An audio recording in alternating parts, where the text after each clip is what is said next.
Hi friends, ఈరోజు మనం కాకరకాయ పులుసు వేసుకుందాం. కావాల్సినవి చూద్దాం. ఇప్పుడు మనం చింతపండు నానబెట్టుకున్నాం, కాకరకాయ ముక్కలు, కొంచెం పసుపు వేసి వేయించుకున్నాను, బెల్లం, ఉప్పు, కారము.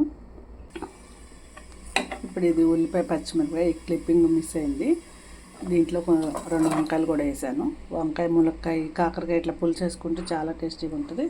నేనైతే నా దగ్గర వంకాయలు ఉన్నాయి, అవే వేస్తున్నాను. ఇప్పుడు వంకాయ, ఉల్లిపాయ వేగిన తర్వాత ఇప్పుడు మనం కాకరకాయలు ఇవన్నీ వేసుకుందాం. తాలింపులోనే కారము, పసుపు వేసుకుని ముక్కలన్నీ వేయించుకుని అప్పుడు మనం పులుసు వేసేసుకుందాం.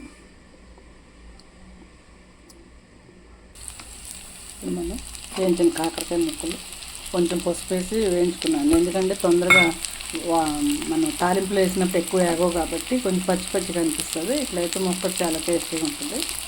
ఉప్పు, కారం పడుతుంది.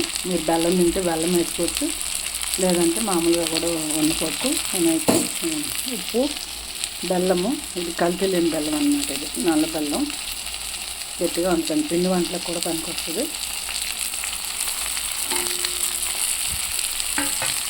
నల్లగా ఉన్న బెల్లమే మంచిదండి. మీకు ఎక్కువ ప్రాసెస్ అయితే కనుక తెల్లగా కలర్, పసుపు కలర్లో వస్తుంది. మనం చింతపండు పులుసు వేసుకుని మనం కర్రీ రెడీ అయిపోయింది. ఇప్పుడు మనం టేస్ట్ చూద్దాం. టేస్ట్ అయితే సూపర్గా ఉందండి, అసలు వేరే లెవెల్. కంపల్సరీ ముక్కలు కనుక మీరు బాయిల్ చేయకుండా, బాయిల్ చేసి కూడా ఉప్పు, పసుపు వేసి బాయిల్ చేసి పులుసు చేసుకోవచ్చు, లేదా పచ్చి ముక్కలతో చేసుకోవచ్చు. ఇలా ఒకసారి నూనెలో వేయించుకొని పచ్చి ముక్కలు డైరెక్ట్గా కడిగేసుకొని కాయ కట్ చేసుకొని నూనెలో వేపుకోండి, పసుపు వేసి చాలు. ఇక ఇప్పుడు మనం పులుసులు వేసేసుకుంటే వంకాయ, ములక్కాయ ఏదైనా సరే, బంగాళదుంప మీద కొంచెం మిక్స్ చేసుకొని 2-3 రకాలు ఇట్లా కాకరకాయ పులుసు వేయండి, చాలా టేస్ట్గా ఉంటుంది.